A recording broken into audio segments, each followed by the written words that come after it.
নেপালকে হারিয়ে দারুণ এক জয় তুলে নিয়েছে বাংলাদেশ জাতীয় ফুটবল দল। এই জয়ের মধ্য দিয়ে টুর্নামেন্টের ফাইনালে জায়গা করে নিয়েছে লাল সবুজের প্রতিনিধিরা। ম্যাচের শুরু থেকে আক্রমণাত্মক ফুটবল খেলতে দেখা যায় বাংলাদেশকে। মাঝমাঠে বল দখল, দ্রুত পাসিং আর ধারাবাহিক আক্রমণে নেপালকে চাপে রাখে দল। প্রথমার্ধেই কয়েকটি দারুণ সুযোগ তৈরি করে বাংলাদেশ, যা দেখে গ্যালারিতেও বাড়তে থাকে সমর্থকদের উচ্ছ্বাস।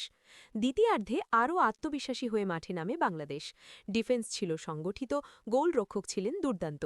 পুরো ম্যাচ জুড়ে দলীয় সমন্বয় এবং জয়ের ক্ষুধা স্পষ্ট ছিল প্রতিটি খেলোয়াড়ের পারফরমেন্সে।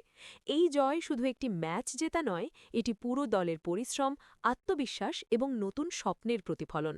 দীর্ঘদিন পর আন্তর্জাতিক মঞ্চে এমন ধারাবাহিক পারফরমেন্স ফুটবল প্রেমীদের মনে নতুন আশার সঞ্চার করেছে। এখন সবার চোখ ফাইনালের দিকে। শিরোপা জয়ের স্বপ্ন নিয়ে মাঠে নামবে বাংলাদেশ। লাল সবুজের জন্য শুভকামনা।